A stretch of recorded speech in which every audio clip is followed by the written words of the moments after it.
Gaza വെടിനിർത്തൽ കരാർ അന്തിമഘട്ടത്തിലെന്ന് സൂചന. ഖത്തർ പ്രധാനമന്ത്രി മുഹമ്മദ് ബിൻ അബ്ദുറഹ്മാൻ അൽ ഥാനി അല്പസമയത്തിനകം മാധ്യമങ്ങളെ കാണും. ബന്ദി കൈമാറ്റ വ്യവസ്ഥയ്ക്ക് സമ്മതമെന്ന് മധ്യസ്ഥരെ ഹമാസ് അറിയിച്ചു. ഇസ്രായേൽ ക്യാബിനറ്റ് വെടിനിർത്തൽ കരാർ നാളെ വോട്ടിനിടും.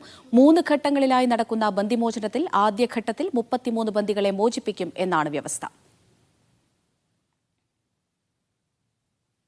ദോഹയിൽ നിന്ന് ഫൈസൽ ഹംസ വിവരങ്ങൾ നൽകാനായി ചേരുന്നുണ്ട്. ഫൈസൽ, ഏറെ പ്രതീക്ഷയിലാണ് ലോകം ഉറ്റുനോക്കുന്നത് ദോഹയിലെ ഈ ചർച്ചയെ. തീരുമാനം ഇന്നുണ്ടാകുമോ?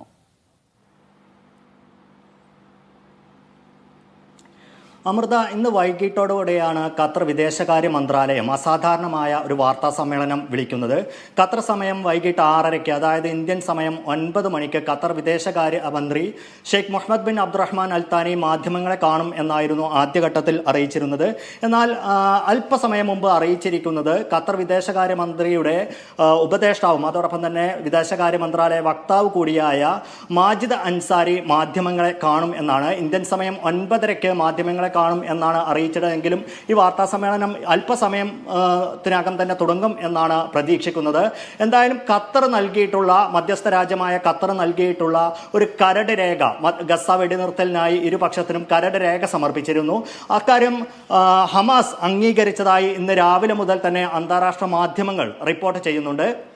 ഇത് സംബന്ധിച്ച് ഇസ്രായേലിനും അനുകൂല നിലപാടാണ്. ഇസ്രായേലും ഈ കരട് രേഖയെ അംഗീകരിച്ചു എന്നുള്ള തരത്തിലാണ് ഇസ്രായേലി മാധ്യമങ്ങളും റിപ്പോർട്ട് ചെയ്യുന്നത്.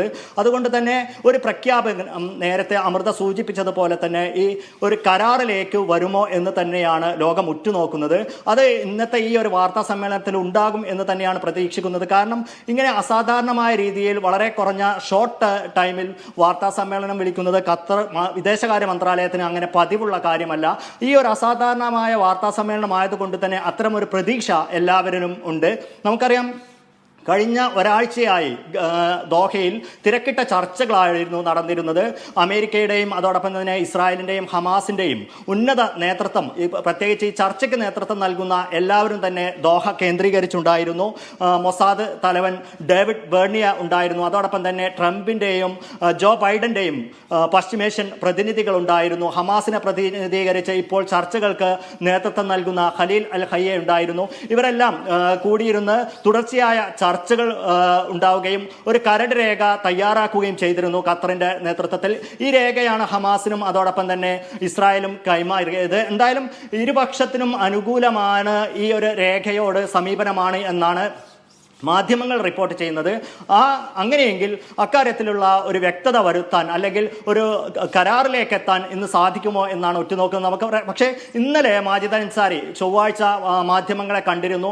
അന്ന് അദ്ദേഹം പറഞ്ഞത് തൊട്ടടുത്താണ് ഈ ഒരു കരാറുള്ളത്, പക്ഷേ അമിതമായ പ്രതീക്ഷകൾ വേണ്ട, ഇനിയും കടമ്പകളേറെ ഉണ്ട് എന്നായിരുന്നു പറഞ്ഞിരുന്നത്. പക്ഷേ ഇരുപക്ഷവുമായിട്ടുള്ള ഹമാസിനും അതോടൊപ്പം തന്നെ ഇസ്രായേലിനും കഴിഞ്ഞ ഏതാനും മാസങ്ങളായി ഒരുപാട് അഭിപ്രായ ഭിന്നതകൾ ഉണ്ടായിരുന്നു. ഒരു വെടിനിർത്തലിനും അതോടൊപ്പം തന്നെ ബന്ദി കൈമാറ്റത്തിലും അതെങ്ങനെയായിരിക്കണം, എത്ര ഘട്ടങ്ങളായിരിക്കണം, അതോടൊപ്പം തന്നെ ഈ വെടിനിർത്തലിന് ശേഷവും യുദ്ധം അവസാനിച്ചതിന് ശേഷവുമുള്ള ഗസ എങ്ങനെയായിരിക്കണം ഗസയെ പുനർനിർമ്മിക്കേണ്ടത്, അതോടൊപ്പം തന്നെ അവിടുത്തെ ഒരു ഭരണ സംവിധാനം എങ്ങനെയായിരിക്കണം എന്നുള്ള കാര്യത്തിലെല്ലാം അവ്യക്തതകൾ.